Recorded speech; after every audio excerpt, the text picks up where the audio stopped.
할렐루야. 오늘 우리에게 거룩한 주일을 허락하신 우리 하나님을 찬양합니다. 우리 청년들도 씩씩하게 우리 주님의 부활을 찬양하는 특성을 해주셔서 감사합니다. 우리 앞뒤 옆에 있는 분들에게 우리 인사합시다. 주님이 부활하셨습니다. 당신도 부활할 것입니다. 여러분, 우리 주님이 부활의 첫 열매로 의인의 부활로 영생의 부활로 부활하셨으니까 예수님 믿는 우리도 반드시 부활하게 되는 거 아니겠습니까? 오늘 본문 말씀을 다 함께 읽었는데요.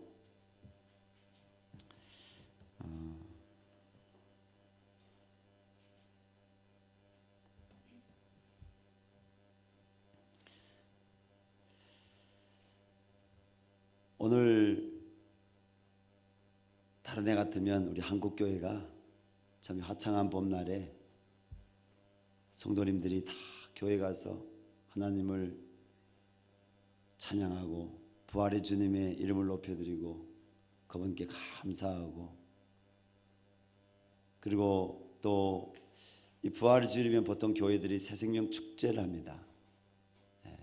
고난주간, 사순절기간 몇 달 동안 한 영혼, 두 영혼을 품고 하나님께 기도하고 또 그 영혼에게 가서 진심으로 하나님의 사랑인 복음을 전하고 삶을 관계 가운데 하나님의 사랑을 전하고 그 영혼을 주일날 가족이든지 자녀든지 이웃이든지 직장 친구든지 상사든지 복음을 전해서 주님께 나와서 영광을 돌립니다.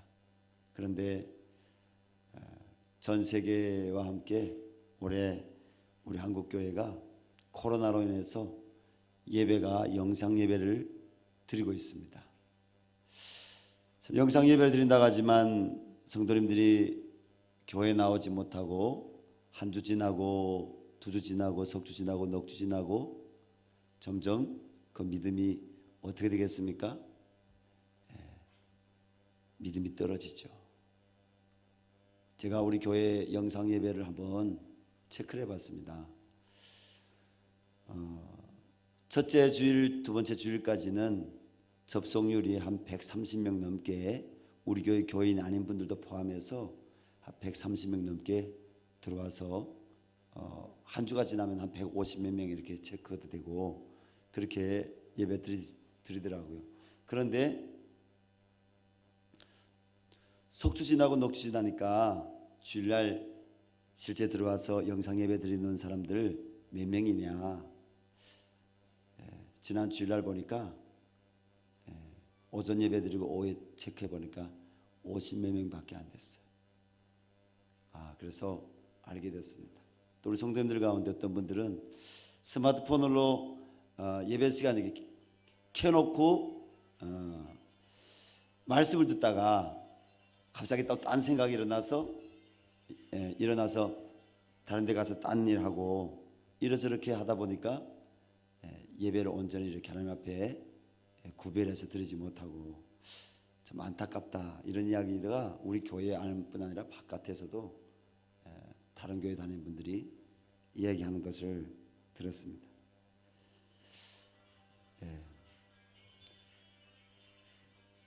무음으로 이렇게 해놓는 법을 좀 가르쳐 주시기 바랍니다. 무음으로. 맨 꼭대기 이렇게 하시면 무음이 됩니다.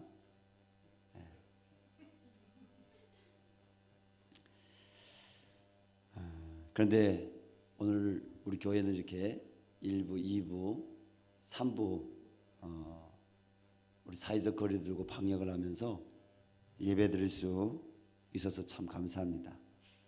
큰 교회 성도님들은 많이 안타까워할 겁니다. 모이지 못해서. 여하튼 이 부활 주일날 우리 마음이 주님 앞에 진심으로 신령과 진정으로 예배 드릴 수 있는 시간 되기를 바랍니다. 1884년에 우리나라에 갑신정변이라고 일어났습니다. 이 갑신정변은 당시 동양의 유럽이라고 했던 일본이 15세기 말부터 유럽의 문물을 받아들이면서 일본이 많이 발전했습니다. 그것을 일본으로 이렇게 넘나들며 보던 우리나라의 관료들 가운데 또 국내 신하들 가운데 야, 우리나라도 저 일본처럼 외국의 문물을 받아들여야 된다. 대원군의 세국 정책이 아니라 바로 개방을 해야 된다. 그렇게 주장하는 이들이 나오기 시작했습니다. 그런 이들이 개하당이라고 개하파로 나눠졌고, 아니다, 우리 나라의 문화와 우리 민족 유선이 더 중요하다. 소양 오랑캐 문화를 받아들이면 안 된다. 이렇게 나라의 빗장을 계속 걸려고 했던 사람들을 수구당 혹은 수구파라고 했습니다. 근데 그 개하당의 중심에 김옥균이라고 이분이 정변을 일으켰습니다. 근데 이 정변은 실패하게 되었고 나라 안이 더욱 이렇게 어수선하게 되었습니다. 근데 하나님의 놀라운 섭리에 의해서 당시 알렌이라는 선교사님이 미국 장로교회의 파송을 받아서 우리나라에 우려 선교사를 들어와서 당시 그 수구파 진영했던 민영익을 비롯해서 여러 그 국내 대신들을 치료하게 됩니다. 1885년 지금으로부터 135년 전에 인천 제물포항으로 4월 5일 날 그날이 부활절이었는데 26살 난 청년과 27살 난 또 갓 결혼한 젊은 부부가 인천에 배 타고 들어와서 상륙을 했습니다. 이 땅에 발디됐죠. 그 사람들이 누구냐 하면 바로 언더우드 선교사님하고 아펜젤러 선교사님입니다. 언더우드 선교사는 미국 장로교회의 파송을 받았고 아펜젤러 선교사님은 미국 감리교회의 파송을 받아서 우리나라에 선교사로 들어왔습니다. 이 아펜젤러 선교사님은 본국에 보낸 첫 선교 보고서에서 이날의 감동을 이렇게 썼습니다. 우리는 부활절 이곳에 왔습니다. 오늘 죽음의 철장을 산산히 깨뜨리시고 부활하신 주께서 이 나라 백성들을 얽어맨 결박을 끊으시고 그들에게 하나님의 자녀가 누리는 빛과 자유를 허락하여 주시옵소서. 그가 이 땅에 들어와서 첫 선교 보고서에 기록하였던 기도대로 하나님은 이 땅에 기독교 국가도 아닌데도 불구하고 수많은 교회들이 우리 조국 이 대한민국 땅에 숲을처럼 세워주시고 또 1000만이 가까운 혹은 600만이 넘는 예수 믿는 사람들을 이 땅에 허락하셨습니다. 우리나라 애국가에 하나님이 보호하사 우리나라 만세, 이 가사를 넣은 것도 바로 선교사님들을 통해서 복음을 들은 우리 한국인입니다. 참 얼마나 감사한 일입니까? 선교사님들이 우리나라에 들어와서 무엇을 했을까요? 첫째는 선교사님들이 이 서울뿐 아니라 우리나라 조선 당시 팔도라고 했죠. 그때는 뭐 한국 팔도 이런 말 안 하고 조선 팔도 했는데 남북한 조선 팔도에다가 중요한 도시들의 선교센터들을 세우고 저쪽 강원도 지역과 함경도 지역과 만주 지역은 캐나다 장로교회, 그리고 이 서울과 그리고 저기 평안도 지역, 항해도 지역은 미국 북장로교회, 그리고 여기 전라도 지역과 충청도 일부 지역은 호주 장로교회, 그리고 미국 남장로교회가 또 이 남쪽에서 지역 분할해서 복음을 전했는데 그들이 지역마다 선교센터도 세우고 그리고 학교도 세우고 학당도 세웠습니다. 얼마나 많은 학교와 학당들을 세웠느냐? 그 숫자가 지금은 아무것도 아니지만은 그때 당시 수백 개의 학교와 학당들을 선교사님들이 세웠다는 것입니다. 그럼 학교는 뭐이고 학당은 뭐냐? 학교는 어린 학생들과 젊은이들을 교육시키는 신식교육이라, 그때는 신식교육이라고 했습니다. 신식교육. 왜냐하면 우리나라가 그 구한말 시기까지 문맹자가 전 국민의 다수가 문맹자였습니다. 10명 중에 2명, 3명만 글 알고 나머지는 평균적으로 볼 때 우리나라 사람들이 글을 모르고 있었습니다. 그리고 구한말 시기까지 사실 수학, 물리, 화학, 생물 이런 과목들을 보편적으로 가르치지 않았습니다. 그런데 선교사님들이 학교를 세워서 그런 교육을 해서 우리 나라의 근현대화의 발전에 입하지 않은, 또 우리나라의 나중에 건국에 입하지 않은 그런 젊은 인재들을 키웠다는 것입니다. 그럼 학당은 뭐냐? 학당은 야학, 학당을 많이 세웠는데 학당은 정규 학교는 아니지만은 이 학당을 통해서 글을 배우고 싶은 사람들은 다 와서 배울 수 있도록, 학당을 통해서 선교사님들이 복음도 전하고요, 부흥회도 하고, 이 학당을 통해서 성경을 가르치게 됐습니다. 학당을 통해서 남녀노소 상관없이 와서 글을 배우고 공부를 했습니다. 참 우리 선교사님들이 귀한 역할을 많이 했죠. 그리고 우리 서울에는 뭡니까? 세브란스 병원, 그리고 저 부산에는 나비병원, 지금은 부산 일신 기독병원으로 이름이 바뀌어 있습니다. 그리고 전주에는 전주예수병원, 전라남도 강주에는 강주재중병원, 그리고 대구에는 동심병원, 그리고 개성에도 원산에도 평양에도 신우주에도 전국에 선교사님들이 발이 가닿는 곳이라면 병원들이 많이 세졌습니다. 이 선교사님들을 통해서 우리나라에 뭡니까? 서양 의학이 들어왔고 우리나라의 의학이 발전한 것입니다. 얼마나 감사한 일입니까? 우리 여기서 가까운 서대문 구 양화진에 가게 되면 이 땅에 들어와 복음을 전하다 돌아간 수백 명의 선교사님들과 그 가족들의 묘가 있습니다. 그러면 우리나라에 들어온 선교사님들이 어떤 선교사님들이었기에 척박하고 가난한 이 조선 땅에 들어와 자신들의 목숨을 버리면서까지 복음을 전하고 이 나라의 현대화 발전에 크게 기여하였을까요? 오늘 본 말씀을 통하여 우리는 그 이유를 알 수 있습니다. 저는 양아지 묘에 이렇게 갈 때마다 여러분들도 은혜 받지만 저도 많이 은혜 받아요. 전체 거기에 묻혀 있는 선교사님들의 숫자와 그 가족들의 숫자가 수백 개가 됩니다. 선교사님들은 거기 묻혀 있는 분들은 대부분 1950년대, 60년대 이전, 거기에서도 더 많은 숫자는 1930년대, 40년대 이전에 거기 묻히신 분들입니다.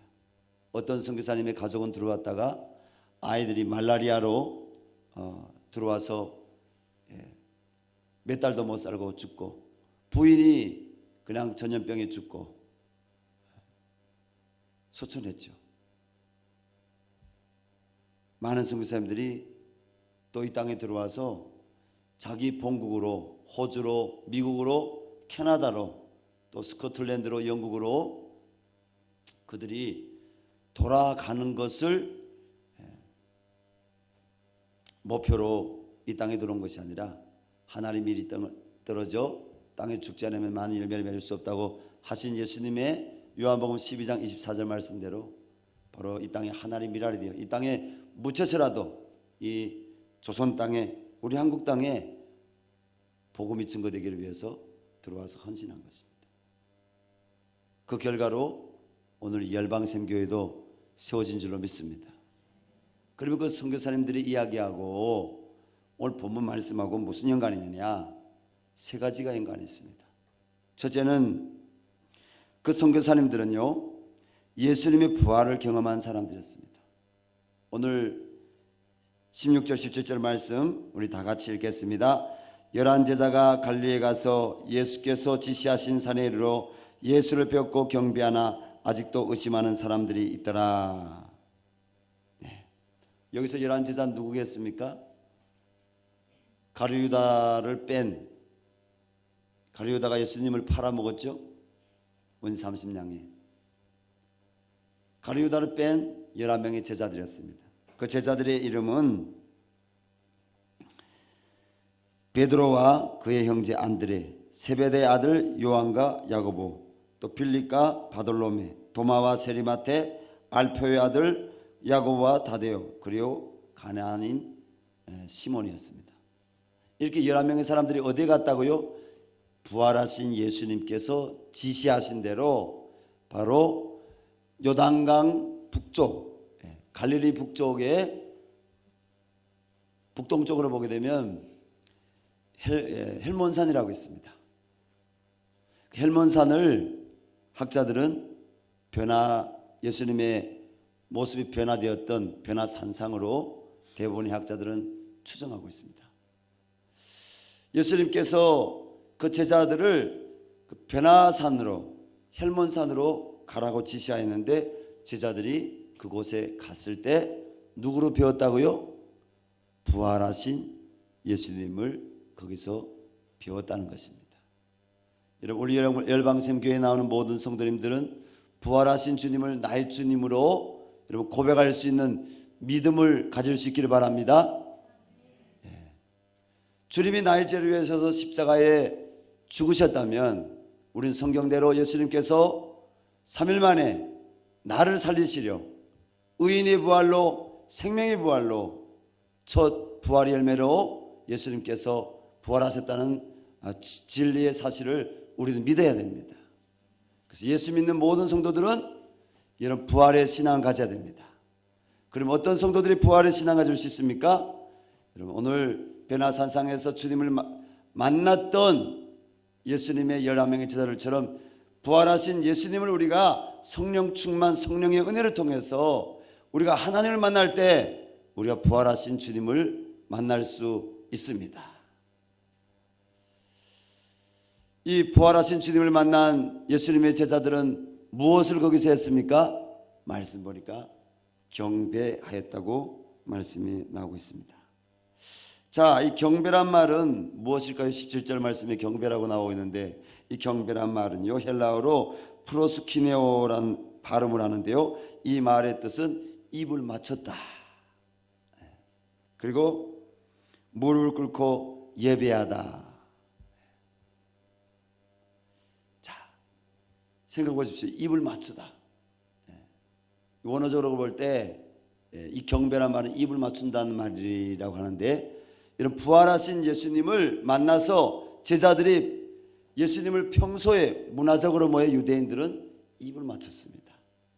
동성 간에도 정말 그 인사로 이렇게, 우리나라 문화는 이렇게 인사로 입을 안 맞추겠죠? 저하고 요한 집사님 입 맞추면 이상하게 여기겠죠?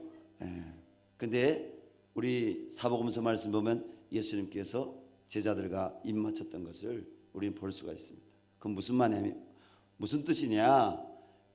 에로스 사랑이 아니라 무슨 사랑? 우정, 이렇게 우정의 사랑.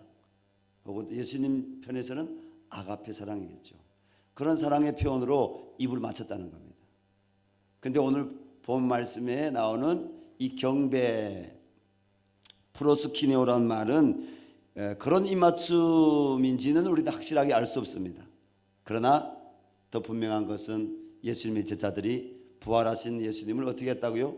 그들이 예배했다는 것입니다. 무릎 꿇고 그 예수님께 예배했는데 어떻게 예배했느냐? 그들은 예수님을 그냥 전에 랍비, 선생님 이렇게 안 불렀다는 거예요. 지도자로 그냥 보지 않았다는 거죠. 그냥 그리스도 이 정도로 보지 않았다는 겁니다. 예수님을 뭐로 그들이 바라보고 예배했다고요? 예수님을 왕, 영원한 왕 하나님으로 그들이 예수님을 경배했다는 것입니다. 오늘 산부 예배에 나온 우리 청년들, 또 사층에 있는 우리 모든 성도님들, 부활하신 예수님을 우리 성도님들은 평생 여러분 영원한 왕 그리고 하나님으로 우리가 예배할 수 있기를 주님 이름으로 축원합니다. 지금으로부터 135년 전 우리나라를 선교한 선교사님들이 바로 예수님의 십자가의 죽음뿐 아니라 예수님의 부활하심을 이 땅에 증거하고 또 이 땅에 예수 믿는 사람들에게 예배가 무엇인지 그들이 가르쳤습니다. 두 번째로 그들은 모든 민족을 예수님의 제자들로 삼으라 하신 말씀에 순종한 사람들이었습니다. 부활하신 예수님께서 18절 19절 말씀, 우리 먼저 18절 19절 같이 읽겠습니다. 예수께서 나와 말씀하여 이르시되 하늘과 땅의 모든 것을 내게 주셨으니 그러므로 너희는 가서 모든 민족을 제자로 삼아 아버지와 아들과 성령의 이름으로 세례를 베풀고, 그리고 20절 상반절 말씀입니다. 내가 너희에게 분부한 모든 것을 가르쳐 지키게 하라. 아멘. 자, 우리 이 말씀 가운데서 어디 가슴이 뜁니까? 네, 가슴이 뜁니다. 오늘도 쿠르드에 나가 있는 우리 선교사님이 저한테 빌림 목사님 지금 요한계시록대로 이루어지고 있습니다. 그래서 제가 우리 선교사님께 카톡 답신을 1시간 후에 보냈어요. 예배 시간이 왔기 때문에 1시간 후에 선교사님 함께 승리합시다 보냈어요. 왜 선교사님들이 그 위험한 지역에 가서 언어도 새로 배워야 되고 음식도 참 맞지 않고 그 생소한 곳에 가서 선교사님들이 왜 그렇게 목숨을 걸고 헌신하는 겁니까? 오늘 이 말씀 때문입니다. 무슨 말씀? 너희 동네 사람에게만 예수님을 전해라, 이게 아니라 너희 민족에게만 예수님을 전해라. 여러분, 교회 다니는 성도님들은 나라를 사랑해야 됩니다. 민족을 사랑해야 됩니다. 우리 청년들은 아닌가 봐. 우리 사랑하는 우리 청년들, 우리 나라를 사랑하시기 바랍니다. 그리고 우리 민족을 사랑하시기 바랍니다. 그런데 예수 믿는 사람들 민족주의자만 되어서는 안 됩니다. 예수 믿는 사람들은 모든 영혼을 사랑해야 됩니다. 왜냐하면 예수님께서 모든 족속을 제자로 삼으라고 말씀하셨기 때문입니다. 따라합시다. 나는 모든 족속을 제자를 삼으라고 하신 예수님의 말씀을 따르겠습니다. 모든 족속을 제자로 삼으라 하신 예수님 말씀 따르겠습니다. 올 상반년도에 기도하는 가운데 이스라엘 그리고 이슬람 선교학교를 기획했어요. 하나님이 지난해 초부터 계속적으로 이슬람 그리고 이스라엘 그 중동 지역에 또 저기 남미 베네수엘라를 비롯해서 저기 남미 지역에 난민들 있잖아요. 난민들. 북에서 탈출해 나오는 우리 북쪽 사람들이 뭐예요? 대부분이 난민이에요. 그럼 난민은 뭐예요?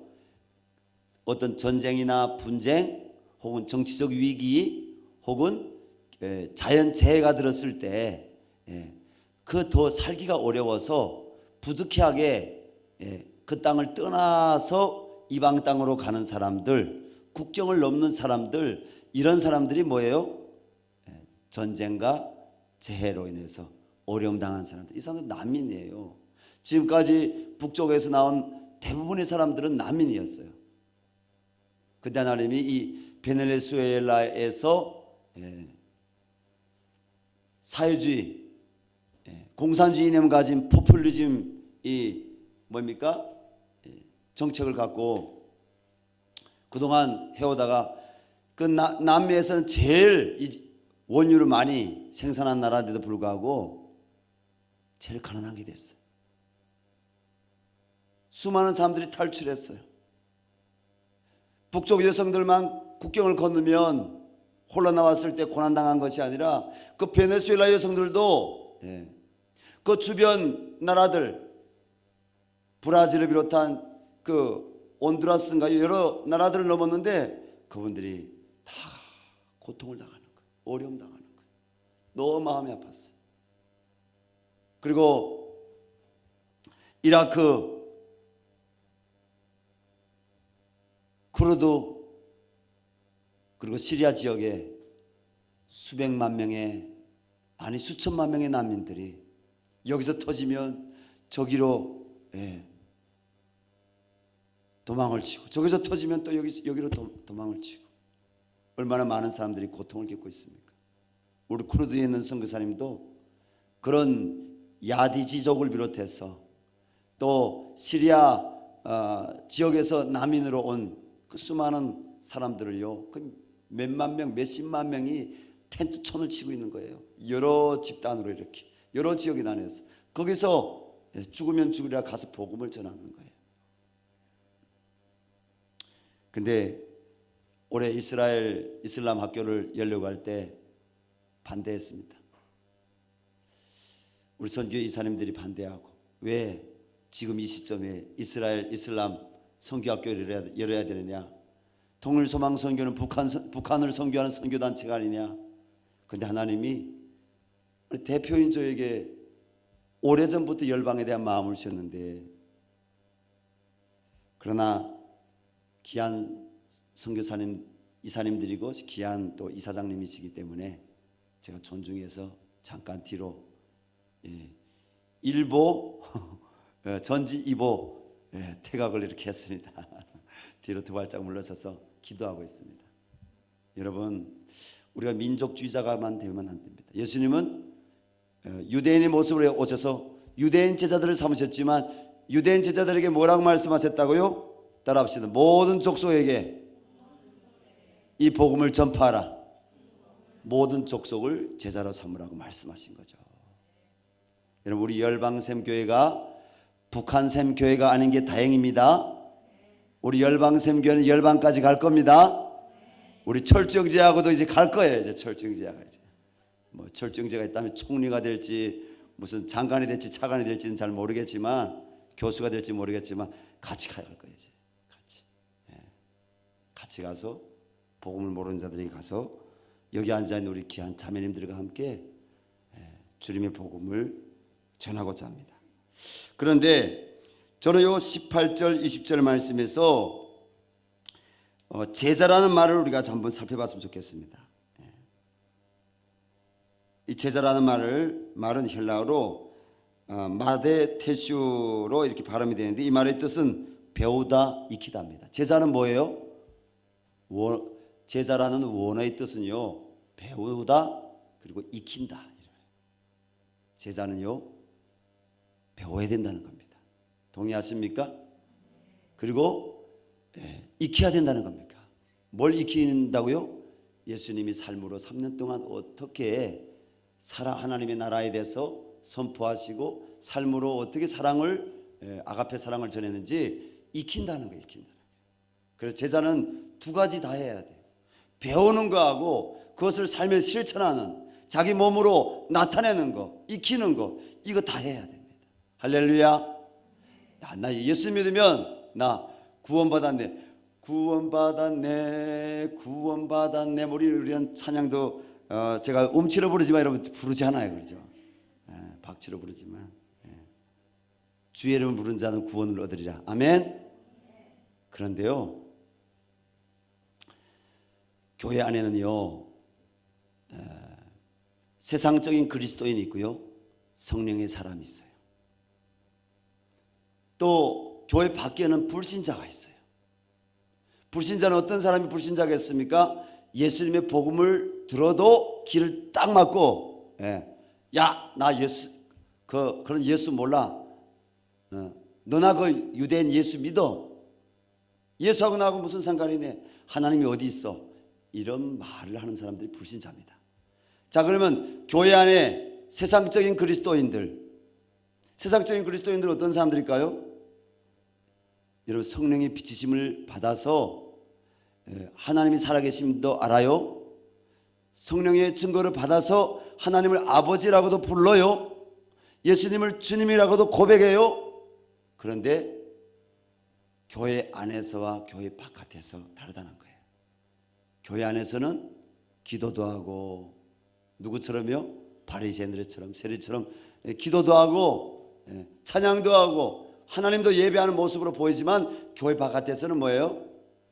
교회 바깥에 딱 이렇게 나가는 순간에 이 마음에서 예수가 싹 빠져나가고 이 마음에 다시 세상 귀신이 들어오는 거예요. 세상의 정욕이 들어오고요, 세상의 탐심이 들어오고요, 세상의 거짓이 들어오고요, 세상의 우상 숭배가 이 마음에 들어오고요, 세상의 풍조대로 살아가는 거예요. 예수님을 내 마음에, 이 성전의 보좌에 예수님을 늘 모시고 계시는 것이 아니라 뭐예요? 예배당에 있을 때는 예수님을 찾는데 바깥에 나가서는 저 사람이 정말 교회에 다니는 사람인가? 어디 가서 사람들 앞에서 내가 예수 믿는 사람입니다 이렇게 말하기조차도 부끄러워서. 주님은 그 영혼들이 회개하기를 원하십니다. 여러분, 세상적인 그리스도인들이 회개하지 않으면 지옥 갑니다. 목사님, 이단 아니세요? 장로교 교리 안 배웠어요? 예, 장로교 교리 배웠고 칼빈주의 배웠습니다. 여러분, 하나님은 택하시면 후회하심이 없습니다. 하나님 부르시면 후회하심이 없습니다. 하나님은 택하신 자를 끝까지 구원하기를 원하십니다. 여러분, 구원은 하나님의 주권에 속한 것입니다. 하나님이 구원으로 초대한 자를 결연해 가시고 그 영화로움에 이르기까지 하나님이 함께 하십니다. 그래서 중요한 것은요, 성경은 하나님의 택하심이 누구에게 있는지, 하나님이 정말 택정한 자가 누군지, 그거는 하나님의 주권에 속한 것입니다. 내 양은 내 음성을 아느니라. 여러분, 하나님의 음성을 들을 줄 모르는 사람은 하나님의 양이 아닙니다. 우리가 주님 앞에 그냥 교회 다니고 그냥 예수 믿는다는 것이 아니라, 여러분, 주님께서 변화산에서 신령하게 변화되신 것처럼 여러분, 우리도 예수 믿으면 말씀 가운데 제자가 뭐라고요? 배우고 익힌다. 우리가 예수님을 배우고 예수님이 어떻게 사셨는지 그 삶을 우리가 따라갈 수 있는, 그래서 어둠의 일을 버리고 빛 가운데서 하나님의 기뻐하시는 믿음의 삶을 살아낼 수 있는 성령의 사람들 될 수 있기를 바랍니다.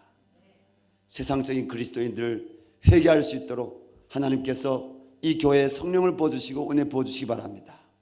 우리 한 사람 한 사람이, 청년들이 주님의 음성을 알고 주님의 뜻을 알고 주님의 그 은혜 가운데 서서 주님의 이름을 영화롭게 드러낼 수 있는 성령의 사람으로 데려갈 때 하나님은 그 사람을 다니엘처럼 쓰실 것이고 에스더처럼 쓰실 것이고, 그 사람을 오신 아기 예수님을 안고 찬양했던 안나처럼 쓰실 것이고, 베드로처럼 쓰실 것이고, 사도 요한처럼 쓰실 줄로 믿습니다. 성령의 사람은 하나님의 말씀에 순종하는 것을 기뻐하고 즐거워하는 사람이에요.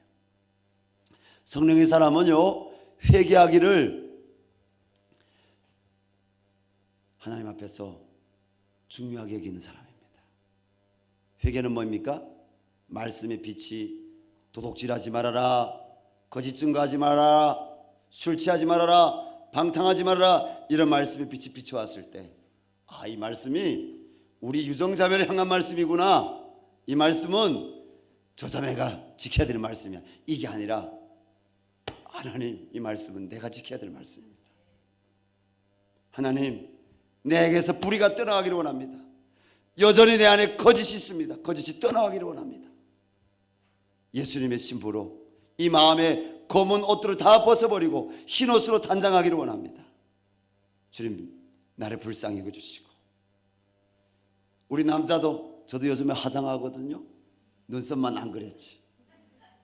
이렇게 겉만 하장하지 말고 주님 요 마음도 거짓을 버리고 아버지요 세상의 아버지 음탕을 버리고 아버지요 세상의 아버지요 만몬이즘 우상을 버리고 예수님의 거룩으로 주님 단장하기를 원합니다. 여러분 성령에 취하시기 바랍니다. 성령 화장하시기 바랍니다. 성령 화장은 어디에 하는 거예요? 여기에 하는 게 아니라 여기 마음에 하는 거예요. 마음에. 그러면 모세처럼 변화사 그 모세처럼 시내산에 올라가서 여러분 정말 그 주님을 깊이 만나고요. 그 우리 하나님의 그 은혜를 성령 충만으로 깊이 만나고 이 마음이 변화롭고 이 마음이 주님의 빛이 임하게 되면 어떻게 돼요? 모세가 시내산에 싹 이렇게 돌판 안고 내려왔을 때 이스라엘 백성들 보니까 모세 얼굴이 환해졌다 했어요. 그리고 두려워했다 했어요. 우리 열방샘교회 청년들은 이 마음이 아름다운 예수님의 신부들 되시기 바랍니다. 예수님의 아름다운 신부들 되어야 됩니다. 신부. 멋지고 아름다운 신부들. 우리 사층에 있는 성도님들도 잘 들으셨죠? 주님, 나는 세속적인 그리스도인이 아니라 성령의 사람으로 살아가기를 원합니다. 나를 붙잡아 주십시오. 자, 오늘 말씀의 20절 보니까 너에게 분부한 모든 것을 가르쳐 지키게 하라고 말씀하고 있습니다. 여기서 지키게라는 말은요 헬라어로 디다스 콘데스입니다. 디다스 콘데스. 근데 이 말은 현재 분사형으로 계속해서 가르치라 이런 말입니다. 열방샘교회에 나온 성도들은 주님 오실 때까지 말씀을 계속 가르침 받기를 바랍니다. 이 말씀은 나에게 힘이요 나에게 생명이기 때문입니다. 제가요 아마 우리 열방샘교회에서 단시간 안에 성경을 많이 읽고 기도를 많이 하고 금식도 많이 하고 그런 사람 중에 한 명일 거예요. 이렇게까지만 이야기하면 뭐예요? 바리새인처럼 보이죠 제가. 그렇게 보여요?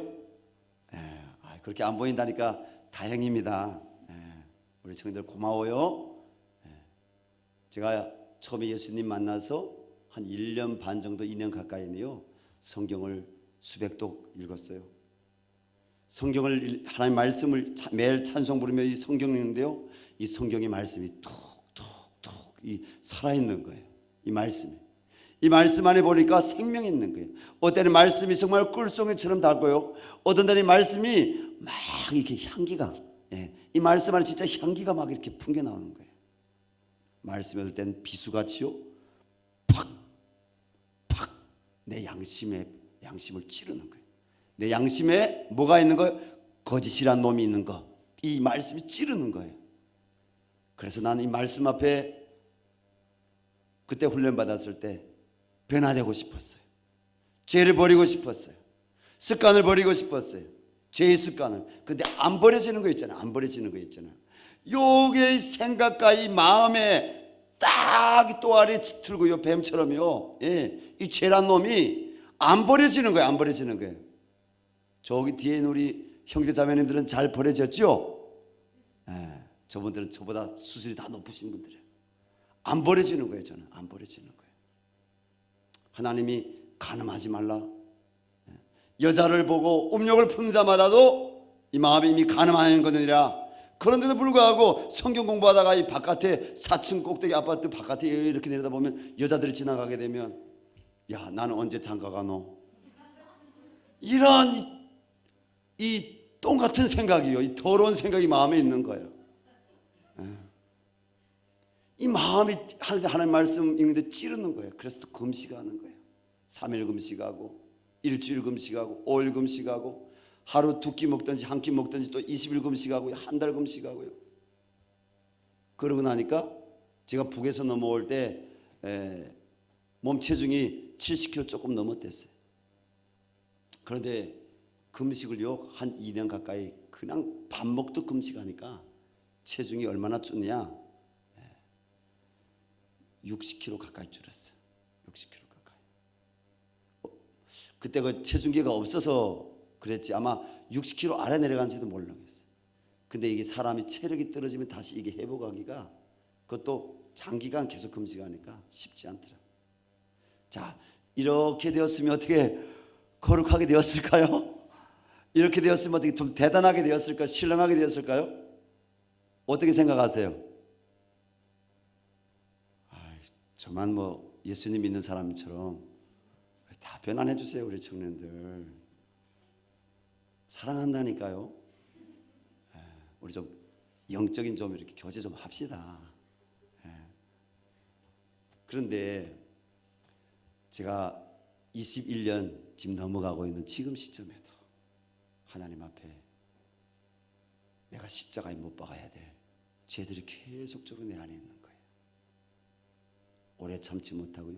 때로는 이 마음에서 겉으로 폭발한 적은 여러분들 앞에 한 번도 없지만 이 안에 조금만 있으면 인도에서 오늘 신문 보니까 6개 화산이 터졌던데 이 안에 화산이 있는 거예요. 분노.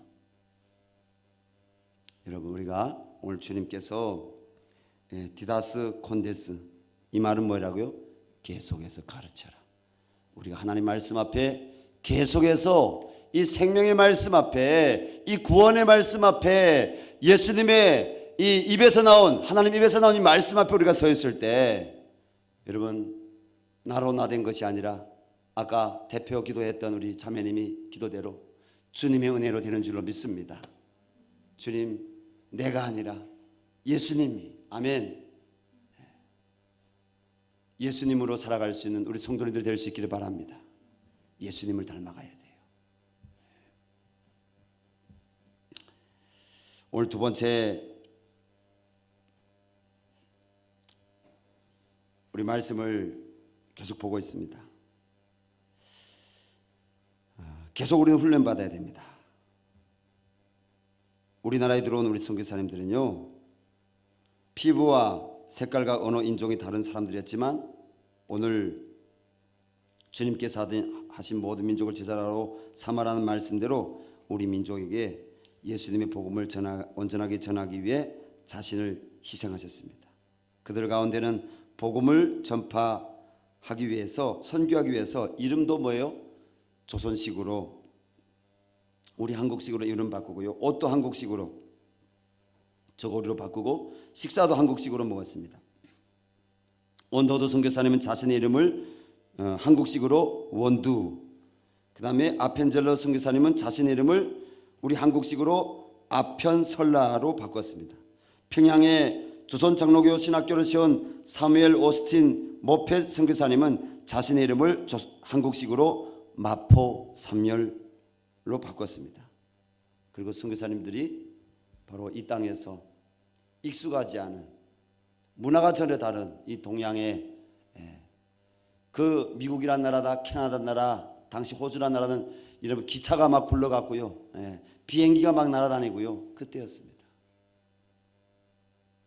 그런데 그들은 가마를 타고 다니고 그리고 마차가 있고 나귀 노새를 타고 다니는 이 나라에 들어와서 그들이 전국에 다니면서 예수님의 복음을 전했다는 것입니다. 나는 우리 청년들이 이런 주님의 제자가 되기를 바랍니다.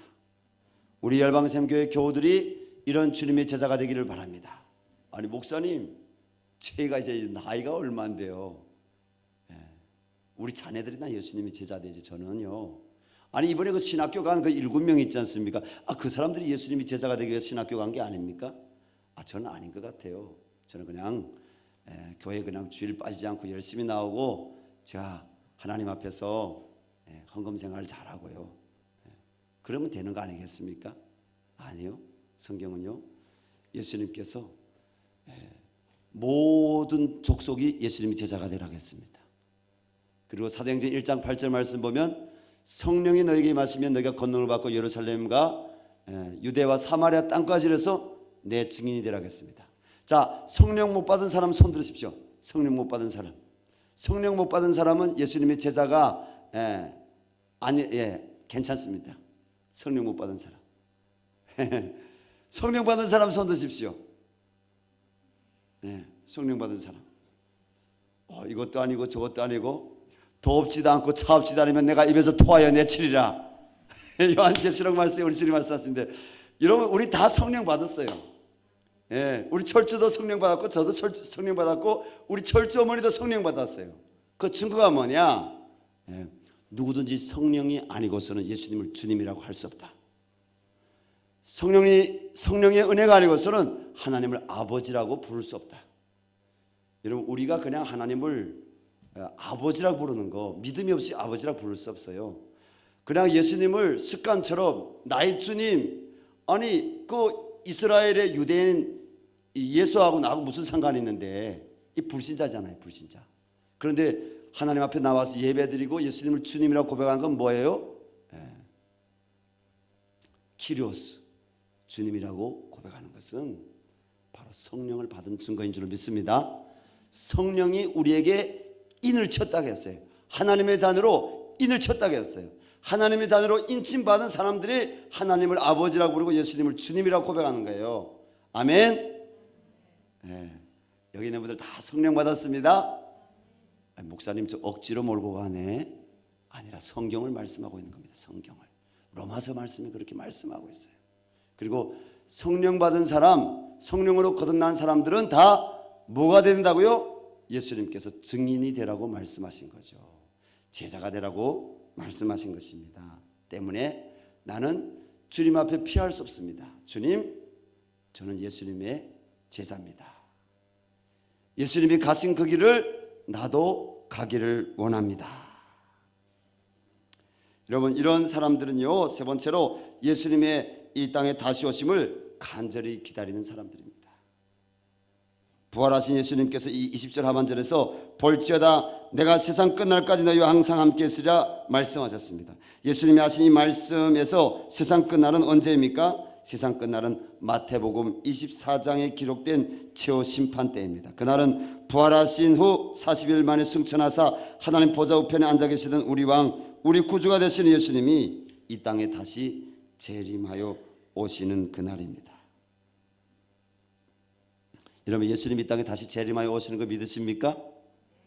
우리가 다 그 주님을 만나서 그 나라에 들림받아 들어갈 수 있기를 바랍니다. 무엇으로요? 영원한 신부로. 예수님은 우리에게 신랑으로 우리는 들어가게 될 것입니다. 그런데 오늘 제가 마지막으로 여러분에게 나눠드리는 이 말씀을 잘 들으십시오.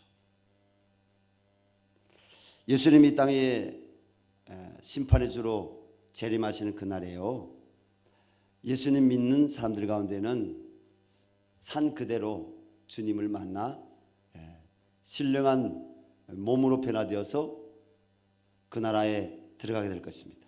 백보자 심판대를 거쳐서. 그리고 이미 예수님을 믿었던 사람들은 죽은 가운데서 다 부활하여서 그 나라에 들어가게 될 것입니다. 그런데 반드시 백보자 심판대 앞을 지나서 들어가게 됩니다. 우리나라에 그 장로교, 순복음교, 감리교, 그리고 성결교 이런 교회들 보고요 개혁주의 교회라고 합니다. 개신교. 개신교는요 이 종말론에 관련해서 전천년설, 무천년설, 후천년설 갖고 있습니다. 아니 그 목사님 그건 신학교에서 배운 얘기지 저는 잘 모르겠습니다. 그러니까 들어보십시오. 대부분의 사람들은요 우리 한국에 들어온 선교사님들이 어떤 복음을 전했는지 사실 잘 몰라요. 그런데 한국에 들어와서 복음을 전했던 언더우드와 아펜젤러와 같은 선교사님들은 세상 끝날까지 항상 함께 있으리라. 이 세상 끝날은 뭐예요? 세상 끝날은 종말을 의미하는 것입니다. 그 세상 끝날까지 우리 하나님이 함께 하시겠다는 겁니다. 그런데 이 땅에 들어왔던 선교사님들 대부분은요 전천년설을 믿고 있었고 전천년설대로 껴있으라, 근신하라 복음을 전했습니다. 전천년설은 뭐냐? 예수님이 이제 천년왕국이 도래하는데 천년왕국이 도래하기 전에 7년 대한난이 있고 7년 대한난이 있기 전에 휴거가 있다는 겁니다. 휴거. 휴거는 뭐냐? 주님께서 이 땅에서 예수님을 사랑하고 예수님을 간절히 기다렸던 그런 자들을 뭡니까? 예수님께서 데려가신다는 것입니다. 근데 교회에 다니는 사람들 다 데려가는 거 아닙니다. 진짜 믿음이 있었던 사람들 가운데도 다 데려가는 거 아닙니다. 하나님께서 그 휴거를 통해서 바로 천국 있음을 우리에게 나타내시는 거죠. 하나님 나라에 대해서 더 사모할 수 있는, 교회들이 깨어있을 수 있도록 하나님이 알려주시는 거죠. 그 휴거가 있은 이후에 7년 대한했는데 7년 대한 난에는요 적그리스도들이 나타납니다. 적그리스도. 이 적그리스도들은 뭐예요? 전 세계에서 예수 믿는 사람들을 핍박하고 예수 믿는 사람들을 잡아가지고 죽이고, 적그리스도의 영이 등장한다고 합니다. 그럼 이 7년 대한난 동안 예수 믿는 사람들 성경 보니까 뭡니까? 자기 집안에서도요 제가 예수 믿는 애예요 이렇게 하고, 우리 삼촌이 막 이렇게 하고, 집안 안에서도 핍박이 일어난다는 거예요. 팔아넘기는 일이 일어난다는 거예요. 돈을 사랑하고요, 사람들이 주님을 떠나고요. 그런 일이 7년 대한난 동안 일어난다는 겁니다. 그런데 7년 대한난 동안 우리 주님이 가만히 계시는 거 아니에요. 여러분, 믿는 자들을 붙잡고 계시는 줄로 믿습니다. 그 한난 가운데서도 주님을 바라보고 주님을 찬미하고 주님을 의지하고자 한 사람들, 그 믿음을 끝까지 붙잡으시고 승리하게 하십니다. 그 7년이 지나게 되면 어떻게 됩니까? 천년왕국이 끝남과 함께 주님이 공중 재림하시는 거죠. 주님이 공중 재림하시면 어떤 일이 일어납니까? 그때에는 모든 육체가 다 부활하는 겁니다. 악인이 부활로, 심판이 부활로, 의인이 부활로, 생명이 부활로. 우리 열방샘교회에 나오는 성도님들은 의인이 부활로, 생명이 부활로 나와서 주님과 함께 그 나라에 들어갈 수 있는 축복이 있기를 바랍니다. 예수로 승리해야 됩니다. 진리를 벗어나면 안 됩니다. 무천년설은 뭡니까? 후천년설은 제가 이야기하지 않겠습니다. 무천년설은요, 그런 7년 대한난 이따위가 없다는 거예요. 아마겟돈 전쟁 이따위가 없다는 거예요. 적그리스도 있는 거는 그들이 알아요. 그러나 7년 대한난 이런 것들 그 사람들은 안 믿어요. 때문에 뭡니까? 더 길게는 이야기 안 하겠습니다. 무천년설 믿는 이런 신자들은 주님이 깨어있으란 말이 뭔지 이런 것도 잘 이해 못하는 거예요.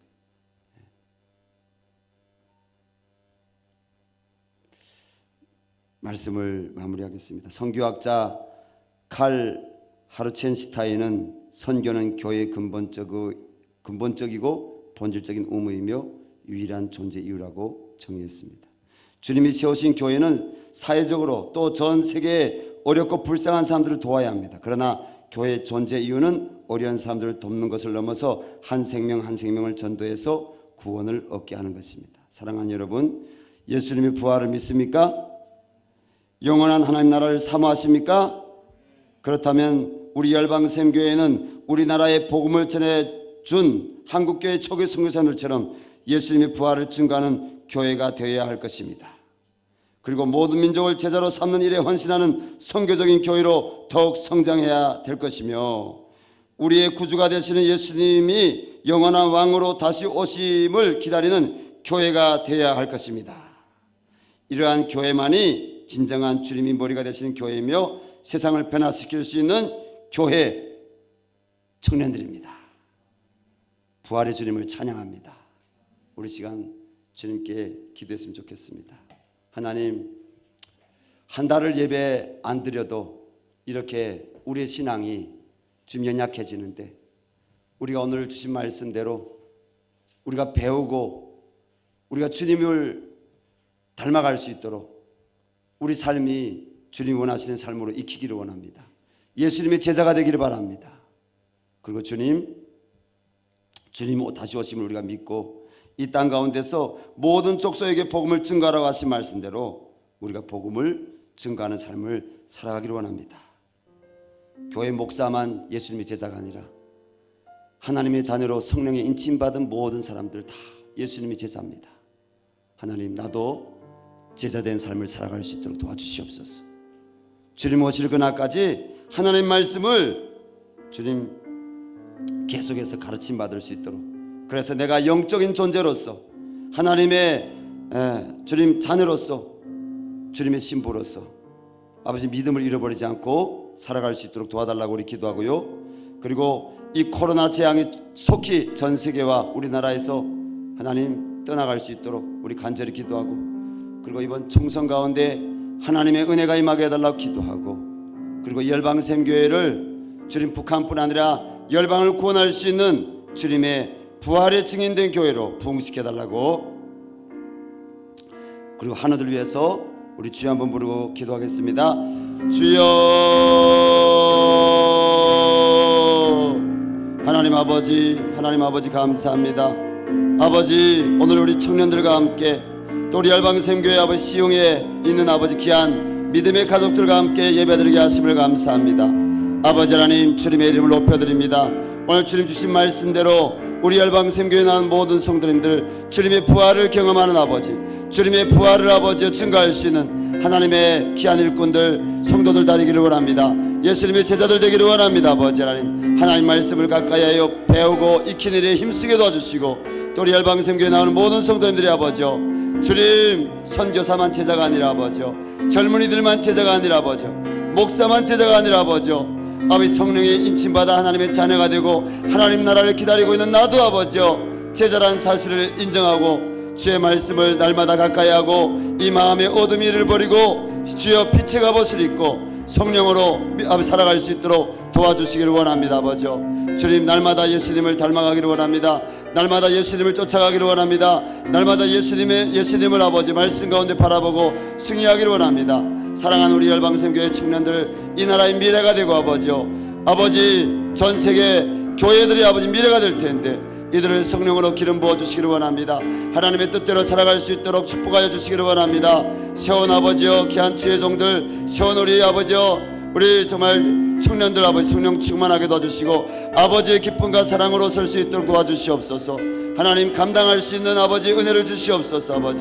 아버지 우리 청년들에게서 시험이 떠나게 도와주시고 또 그 시험을 아버지 말씀을 의지하여 하나님의 도우심 가운데 감당하게 도와주시기를 원합니다.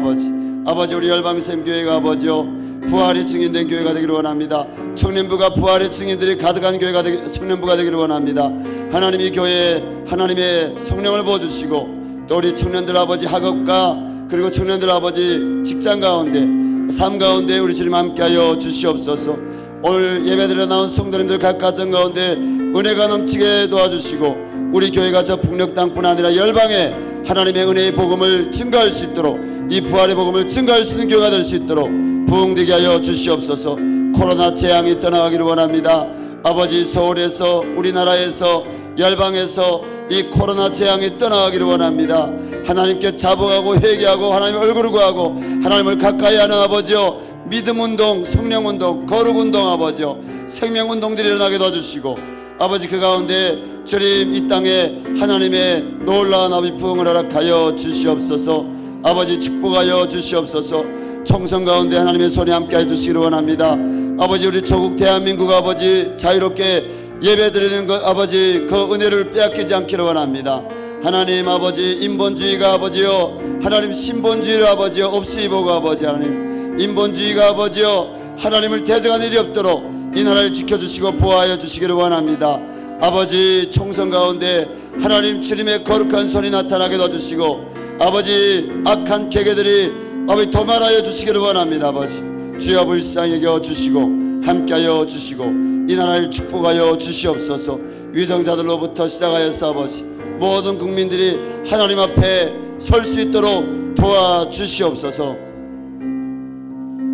아버지 하나님 오늘 우리에게 생명의 말씀을 주셔서 감사합니다. 우리 열방샘교회가 우리 열방샘교회 모든 가정들과 또 우리 청년들 주님이 바라시는 교회로 세워지기를 원합니다.